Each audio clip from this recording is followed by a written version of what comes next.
Hi, I'm Simon. Thanks for tuning in to The Ordinary Filmmaker. If you're new here, subscribe to get notification of new videos like this one so you don't miss any news, rumors, tutorials, or camera gear reviews. And by the way, I'm giving away a brand new Canon EOS R5 full-frame mirrorless camera to one lucky viewer. Details are in the description down below, or you can watch this video here, but essentially, all you have to do is subscribe for your chance to win. No jumping through hoops, although there are some terms and conditions. There are some blackout periods based on location and age. So I recommend watching that video and checking the details in its description down below. Before getting to viewer questions, let's take a look at this week's news. Canon's considering more lenses like the 800mm f11 that I keep talking about. This means we could see more expensive versions of lenses like the 400mm in STM form, or even a 1200mm STM. The Sony a7S III is the top-selling camera in Japan, as is commonly measured with 6 local retailers. Will Sony be able to keep its top crown for another month? Only time will tell, but it's definitely a terrific video hybrid camera.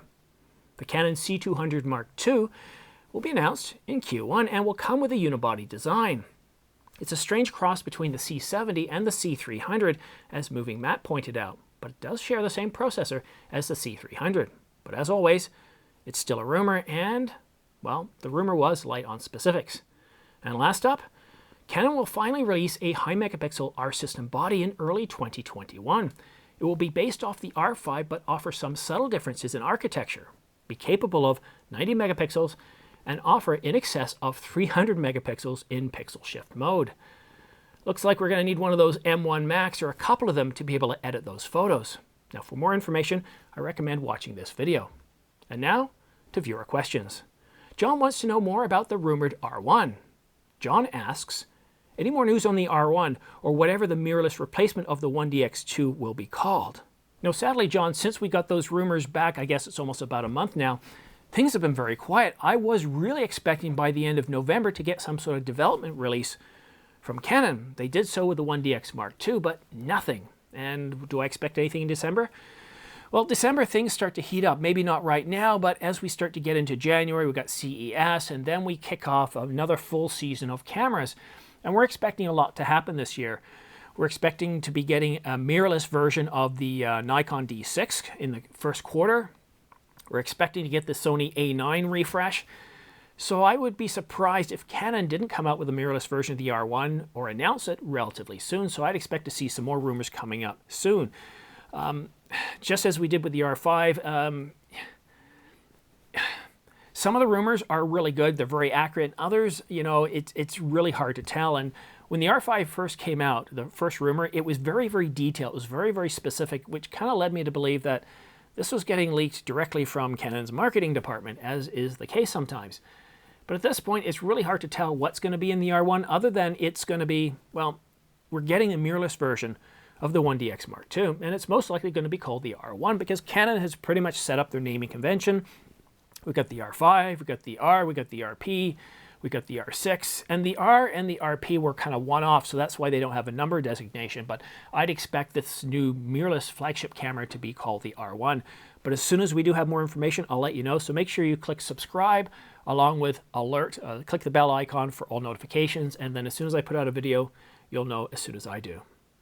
Joe Doc asks, what do you think?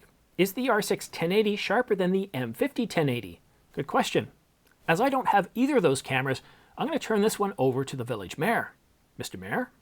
Thanks, Simon. That's a really great question indeed. I thought I would take a stab at comparing the Canon R6 and the Canon M50 from a video perspective. And since I do have both cameras, I thought I would compare the two. One thing to note is the camera does say Kiss M. It's because I bought the camera in Japan back in 2018, but it's essentially the Canon M50. For this comparison video, I'm going to show you Mississauga City Hall, located just west of Toronto. One of the biggest difference based on the two videos is that the M50 does not have IBIS, and therefore the video is very jerky. The R6, although still not the best without a gimbal, is much more usable. And as you can see, I was walking on ice and snow. Based on the next two videos, there would appear to be little difference between the two cameras when viewing the large TV display.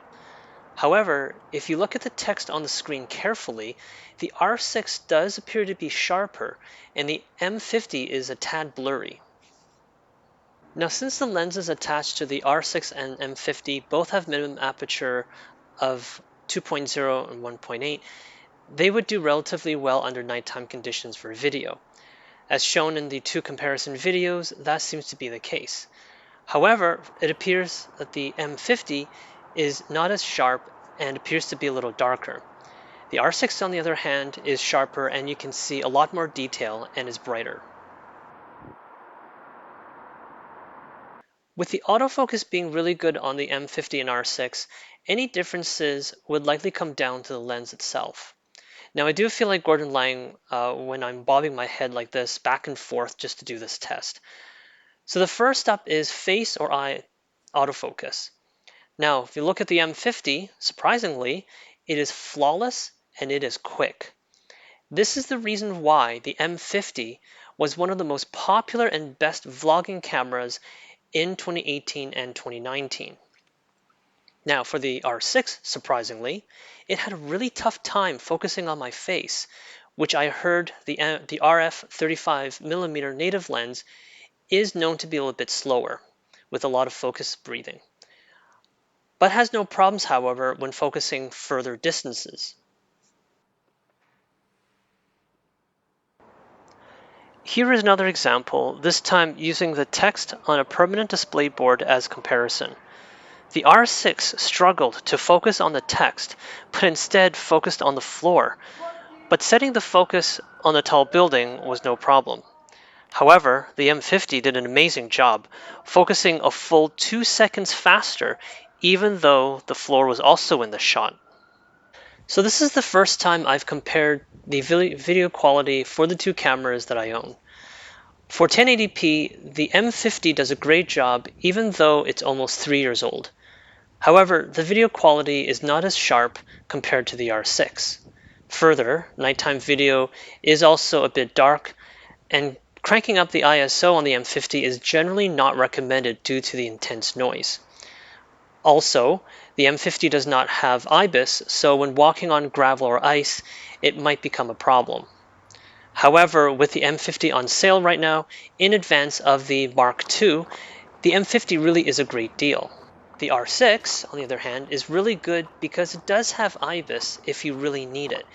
And as you can see from the videos, the quality is quite sharp. With respect to the focusing issue, I do attribute that to the lens itself. If you intend to do photography on the side or want to do 4K in the future, the R6 is a better option. And that's because the M50, even though it does do 4K, it does have a severe crop. So that is my review of both cameras. Would like to thank Simon for letting me jump in on this great question. Speaking of the village mayor again, his question is, how do you properly pronounce Nikon? Well, it depends. In North America, we do say Nikon, but in England, we say Nikon. And I am British, and I'm Canadian, so I'm dual citizen, and I've lived in both countries, and you know what? English doesn't have any accents. There's no way of saying how something is supposed to be sounded out, so quite often, if you're in a place where they say Nikon all the time, well, then that's the correct way of saying it, and people will look at you funny if you say Nikon. However, if you're in a place where people say Nikon all the time, then you're pretty much go with saying Nikon.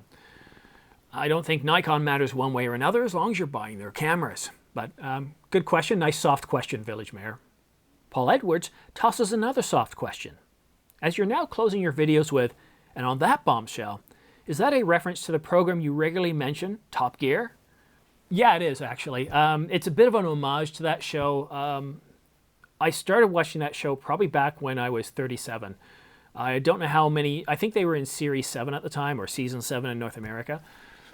And what I loved about the show is that they really, other than saying some stupid things about climate change or cars and some other odd politics statements that they would make once in a while, it pretty well was a show about nothing inconsequential. It was all the characters, Jeremy Clarkson, Richard Hammond, and Captain Slow, were characters, characters of their former 11-year-old or 9-year-old selves, and They just got into all sorts of antics in the way the chemistry played off each other, and I really liked the show. And it's not a car show. Yes, there are cars in it, but it's really about these three blokes fooling around, just being silly and carrying on. And some of the most enjoyable antics is when these guys travel or go on challenges together and get into all sorts of trouble. And my mother, who couldn't care less about cars, loves watching those three too. So Top Gear has a special place in my collective culture of things I like to watch on television. So yeah, it was a bit of an homage to that show, and on that bombshell, I changed it up a little bit. But you know, I'm constantly changing things all the time. You'll notice that my intros over the last couple of weeks have been changing from one video to the other. I'll start off with a recap in some, then have the intro, and then get right into it. And in some videos, I just have the intro, and then I get right into it. And I don't even talk about the giveaways or anything like that. I just get right to the news. So I'm kind of experimenting with which feels better creativity, that word that I'm trying to say. I'm trying to experiment. I'm trying things different. You've seen that I've changed my setup recently. You know, I've got some beautiful lights here. I've got a bookshelf and that lovely plant. A round of applause for the plant. It's a great plant. And this is just part of me trying to work my humor, trying to be more of myself in this video. I think humor is very important. I tend to more associate with British humor, that sense of when a punchline's coming, you just don't expect it at all. And Canadian humor is kind of a cross between American humor and British humor. It's still kind of bizarre, but it's a little softer. So that kind of gives you a bit of a window into, you know, my sense of humor and what I'm trying to do with this channel. Yes, you know, I can do serious videos like a comparison between the R5, the R6, and the EOS R. Yes, that video is going to be coming up. I've got it scripted, but I haven't shot it yet because I was hoping to get a really good, solid firmware update before doing the video, but you know, we'll just have to wait and see on that. But yeah, really good question, Paul. I know you got a few more coming up that are a little bit more of a hardball question. Thanks for the question.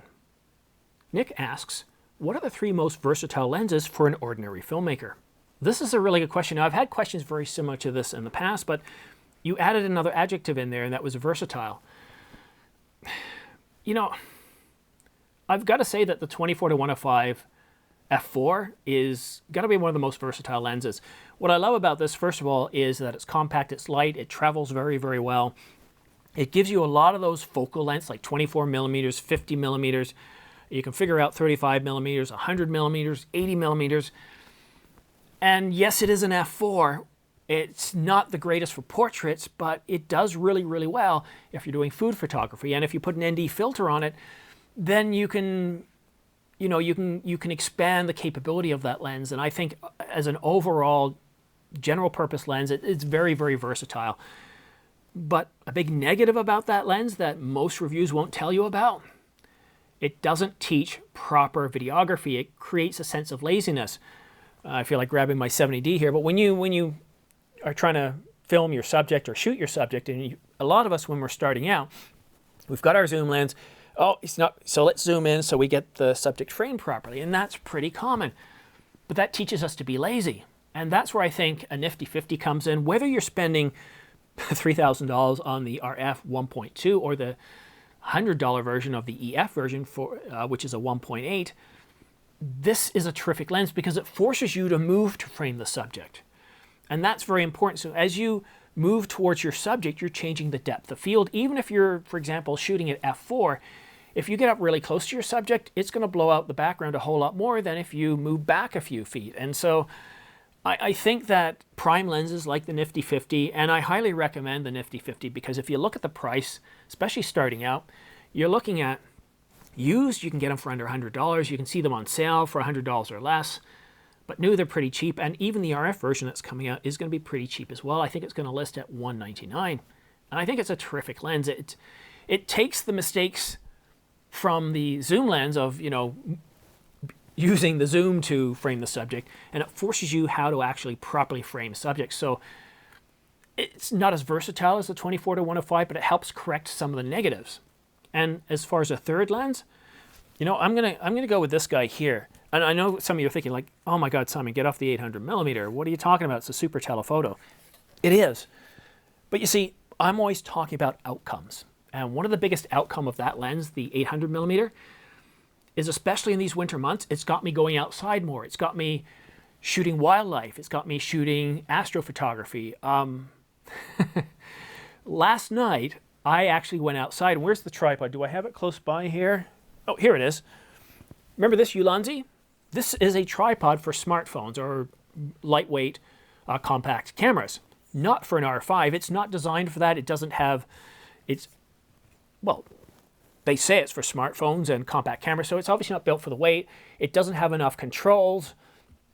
But I had a clear night last night, and I wanted to test some things out because I'd never shot with the extender before. So I took this thing out there. I brought out my extender, the 2x extender, and I brought out the 800mm, and I took this shot of the moon.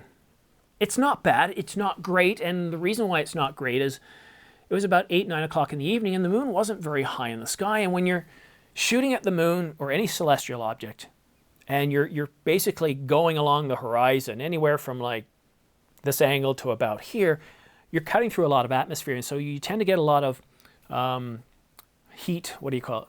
I'll call it a heat wave. It's not a heat wave, but the subject tends to shimmer and what's the term? It starts to shimmer, and like in this video right here. So you can see the moon it's like there's a fire beneath it, and you see that heat that's distorting it.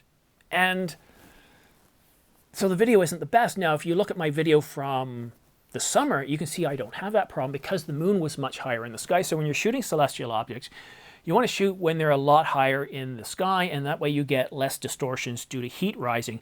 Even though it was about -3 degrees outside, there was still a significant amount of heat in the ground, especially this time of year, early December. The ground is not yet frozen. Now, as we get towards early January, the ground is frozen. There's not going to be a lot of heat coming off the ground, and it's going to be better for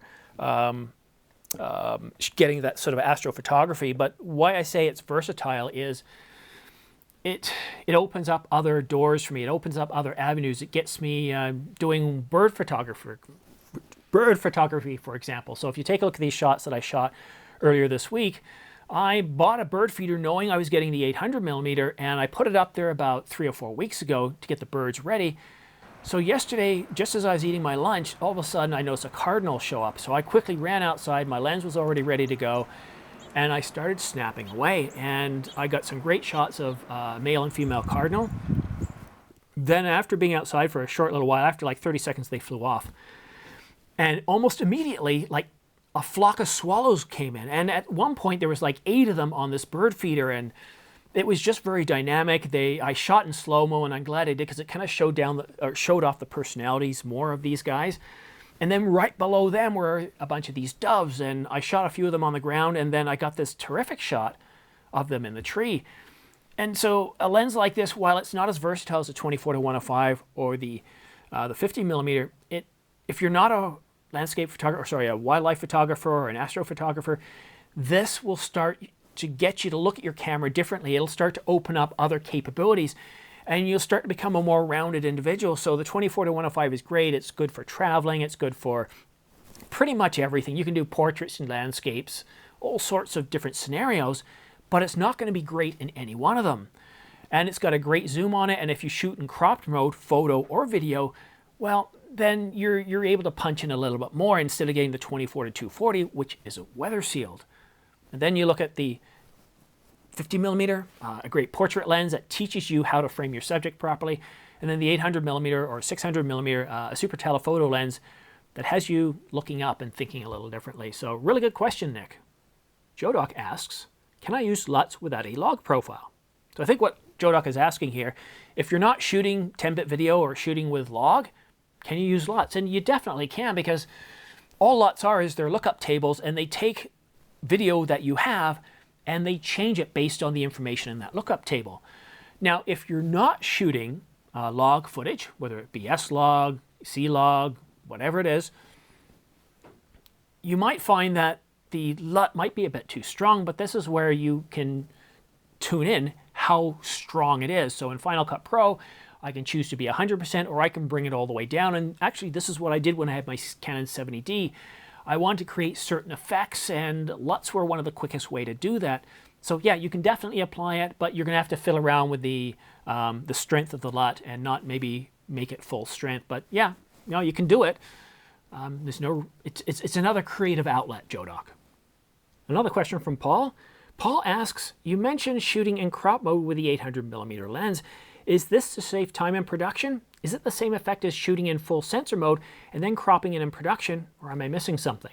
To be honest with you, the reason why I use it is by going into cropped mode, celestial objects such as the moon, they're a lot smaller, and when I first started out doing this, I wasn't using manual, and I should have just gone to manual because you set it to infinity and you're covered. But the reason I had set it to cropped mode is it made the moon bigger, and I just used autofocus. I know, a noob mistake. And it just shows up bigger. But I also find that when it shows up bigger, a lot of the other metering functions work a little bit better, and that was the only reason I was doing it. You can do it in post, but now that I've been doing this a while, the main reason I do it when I'm shooting is so I don't have to do it in post. So if I'm shooting 4K cropped, I'm still getting 4K worth of information, and I can further crop that in a little bit later. Now that photo that I showed of the moon earlier on, that was not cropped in post, and the video, it wasn't cropped in post either. That was just cropped in the camera. So it's more of a creative edge or creative tool. I'm still kind of playing around with super telephotos. I've never, ever, ever had anything like this before. Well, actually, no, that's not true. I do remember having the EF 100 to 400mm, f5.6, I believe it was. And I didn't use that lens a whole lot. I was just a photographer at the time, and I just didn't see the use for it a whole lot. Whereas this thing here, I guess I've matured more. I see more opportunities with super telephotos. But it's just me trying to explore the tool and try to use it in different ways. And this tool, as it is matched up with the Canon R5. But I find that shooting in crop mode works really well. But those bird shots that I was doing earlier, I wasn't doing in crop mode. It gets me in too far. So there's a time when you use it and there's a time when you don't. Other effects that it gives you is when I'm shooting with this lens on the R5, it's an 800mm. Go into crop mode, it's 1200mm. I put this on with this, it's 1600mm. I put it in cropped mode and it's 2560mm. So there's certain math involved as well that can play into part that might have you choose one mode over the other. And it's just me learning to use the tools and being creative and exploring, because that's really where I'm at right now. I'm like you, I'm very new to this. I've never really had a lens like this before because, something like this, just even a year ago, was so expensive I wouldn't even look at doing it. It's just ridiculous. But yeah, it's cheaply made. It's f11, but as I've showed you in some of my other videos, it's amazing what it can do. It can produce incredible results, and I think it's just very, very enjoyable and fun lens to do, fun lens to shoot with. Joe Doc asks again, why is 120 frames per second not in the same folder as 30 frames per second and 60 frames per second on the R5 and the R6? I don't know. I've never asked Canon. And one of the reasons I haven't is they're not going to change it for me. I agree with you. I'd rather just see them all in the folder. I think the reason they're doing it is just to simplify. So if you look at that menu right now, whether you're choosing 8K, 4K, or Full HD, it's a very simple and succinct menu, and I'll give them that. It's much easier to navigate. And if I want to use 120 frames per second, or high frame rate as they call it, or if I want to enable high quality mode, settings like this, then I have to go to another option, and it toggles it on and off. So yeah, I would kind of like to see it in one menu, but I think perhaps if they did that, it would be a bit more cumbersome. So, maybe the user experience is better this way. It takes a bit of getting used to, but I don't shoot 4K 120 all that often. I don't shoot 8K all that often. I don't shoot in crop mode all that often, but usually what I do, instead of using my custom modes, I'll go into manual and I'll set everything up, and then when I'm outside, I'm not having to tweak things too much. So yeah, good question, Joe Doc. You've got a lot between you and Paul. I think you've got the questions monopolized this week. And speaking of Paul again, here he is with another question. I'm starting a YouTube channel largely because you encouraged me to in so many of your videos. I'll be interviewing people and like the idea of zooming in, but using one camera on a 50mm lens. Would getting a 4K camera and filming in 4K and then zooming in production be a good way to get the effect with a single camera? First of all, I want to address shooting in 4K. shoot in 4K because it gives you so many more options. If your final output is 1080, your 1080 is going to be that much sharper. And you've got more information. So yes, if you want to crop in, like I'm doing right here, that more information really, really helps. So I wouldn't crop in too far because the image is going to look quite a bit soft. But even if you're outputting in 4K, crop in a little bit like I just did, and it actually looks pretty good. It's a way to simulate other camera angles, and it's a way to, you know, make your footage a little bit less boring. So I think, yeah, I think 4K is the way to go. And the EOS R, now I can't remember, but the EOS R does 30 frames per second and 24 frames and 25 frames per second in 4K, I believe. I can't remember. No, I think it's the RP that just topped out at 24. But, you know, I think the EOS R is a good option. Yeah, and I think for YouTube, even though I do 4K, I could probably just do 1080 and no one's really going to notice a difference other than, and you know who you are, you're watching on a 65 or a 52-inch TV. Kind of like how I do it. If you upscale 1080 60 frames per second to 4K on the R5, how well will the footage look? I only use LumaFusion at the moment to edit my video, and I couldn't find any information on how to edit or set up the app. I'm asking because 4K 60 will overheat in all modes except 1080. Well, I'm going to answer this from 2 points of view. If you're putting it up to YouTube, then yes, I've been told that if you shoot in 1080, whatever it's 30, 40, well, not 40, 30, 25, 24, 60, whatever frames per second, and then you upscale, so basically you set up your project for 4K even though it's only 1080, then yes, based on how YouTube compresses things, it will look better. But if it's not for YouTube, which for a lot of us it isn't, sometimes we put it on YouTube and we also have it elsewhere, you're not going to create any new information. If you have 1080 60, you've got 1080 60, you can't create more information. Whereas if you shoot in 4K, you've got all that much more information. So 4K is always going to look better. If you shoot in 4K, it's always going to look better than upscale 1080. But again, if you're shooting in 1080 and you want to put it to YouTube, then yes, upscaling to 4K can benefit, but you're also going to take up more processing time. It's going to add time to your workflow. You might want to actually try it out to see if you notice a difference. I tried it many months ago. I did it with one video. I really couldn't see much of a difference. I couldn't see a difference enough to even want to bother trying it. So that was my experience. The Village Mayor asks, it's been mentioned many times that Canon's representative months ago said that the record limit would be removed via future firmware update. Do you 100% believe that? Or was the comment made in haste or prematurely? Was it something that Canon considered only as tentative, but was leaked by mistake? Not an expert though, but it would be a quick coding fix to remove the limit. Okay, so you're talking about Media in the July 10th video by Pro AV, and she came out and more or less said that, yeah, I've been told. So she said, I've been told, obviously by people within her organization, most likely Canon UK or elsewhere in Canon, and said that, yes, eventually you'll be able to record unlimited based on the size of your card and being able to record directly from the mains, and the mains being, well, your power. Sorry about that. It's on silent mode now. So she came out and say it, and she was a Canon technical representative, or maybe her title was slightly different, but she was a Canon employee, a full-time equivalent, an agent of the company, as you would. So do I believe 100%? Well, no. I mean, if you're going to say, do I believe 100%? Well, then no, I don't. It's definitely possible. As you say, this is not something that's hard to do, but for a company as large as Canon, with as many products as Canon, with as many cameras as Canon, what they have to do is they have to prioritize each bug fix, enhancement. So even if it is scheduled, we don't know how far down the list of issues or enhancements it is. So without hearing anything else from Canon, and I think this is where we have an opportunity, if you're actually speaking to Canon in any way whatsoever, and you have an opportunity to ask this question, yeah, quote Pro AV July 10th with Media from Canon UK and ask them if they have further clarification on that, because that was back in the end of July, I believe, or July the 10th. So hopefully we'll hear a bit more about that soon. Good question. Stephen asks, how does one train squirrels for the circus? Okay, so I think this goes back to a poll question I put out there asking for questions for this said video, and I like to be creative with my answers sometimes for the no.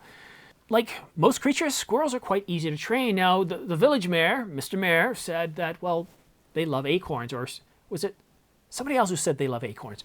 And I got to break it to you. Well, yes, squirrels do like acorns.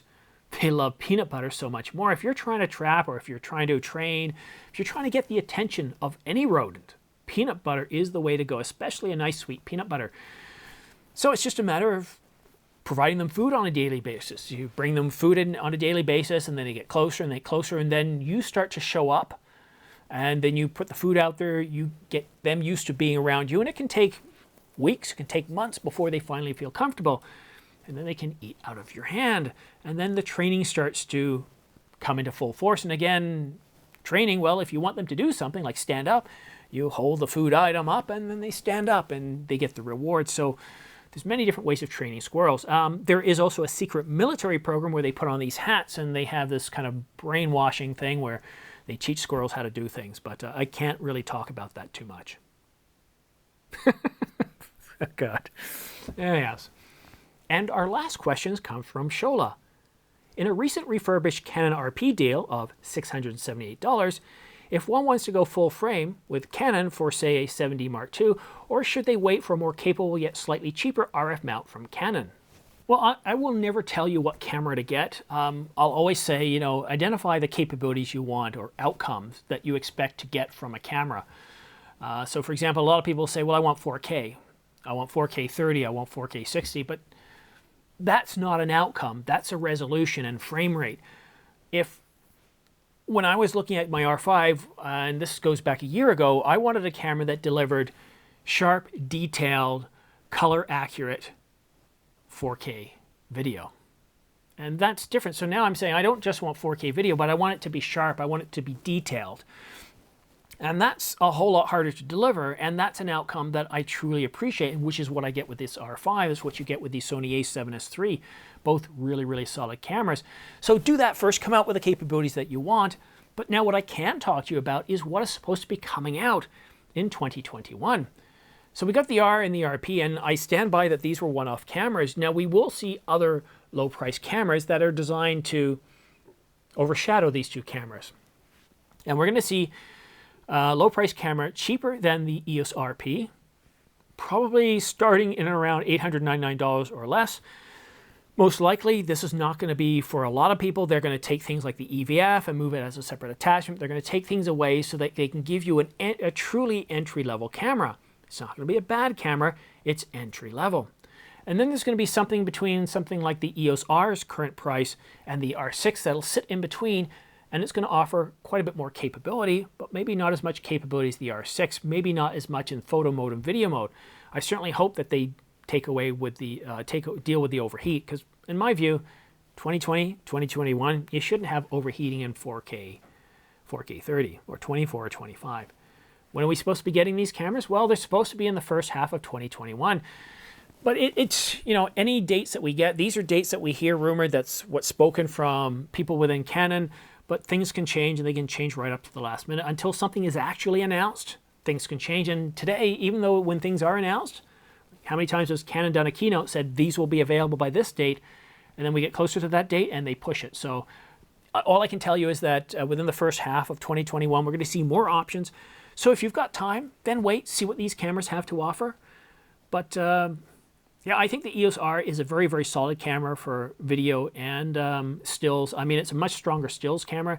If you're really primarily into video, then consider a video-centric camera or a video camera, camcorder, or something like the Canon 90D, which does really, really well. I think it's a very, very solid camera. So that's it for now as far as questions goes. Now I want to talk to you guys about just a couple of other things. It's currently the beginning of December, and we're in my calendar and my culture, we're coming up to Christmas, so that means a shutdown at work. I get a couple of weeks off. My son's home, but I'm still going to continue to publish news as it happens. I might be delayed a little bit, but if there's some major news on the Sony A9, I'm going to get out there with it. If I get sent equipment from vendors that I said I would review, then I will put together those reviews and get them out. So I'm going to continue producing. I'm not taking time off. And I'm doing this so that you guys can get the information as you need, when needed, as timely as it is, so you're not having to search a whole bunch of different sources online. Remember, I am just like you. Yes, I've got more expensive equipment, but that's mainly what the channel has afforded me to be able to do. Before I started this channel, I was very much an ordinary filmmaker and photographer, And I was always looking for videos on YouTube that would tell us about specifications, but not just tell us the specs because, yeah, big deal, but would go into detail about what do these specs mean, where's Canon going or where's Sony going with this camera. But on that note, thanks so much for watching The Ordinary Filmmaker. Don't forget to subscribe for your chance to win the Syncolav S6E and M3 shotgun microphones. I'll be awarding these two prizes to one lucky viewer once the channel reaches 20,000 subscribers, which is about 2,000 subscribers away. And then I'll be offering up different and more expensive prizes every 10,000 or so subscribers until I reach 100,000. At which point, at that level, I'll be awarding a brand new Canon EOS R5 full-frame mirrorless camera to one lucky viewer. And on that bombshell, thanks so much for watching The Ordinary Filmmaker. We'll see you again soon.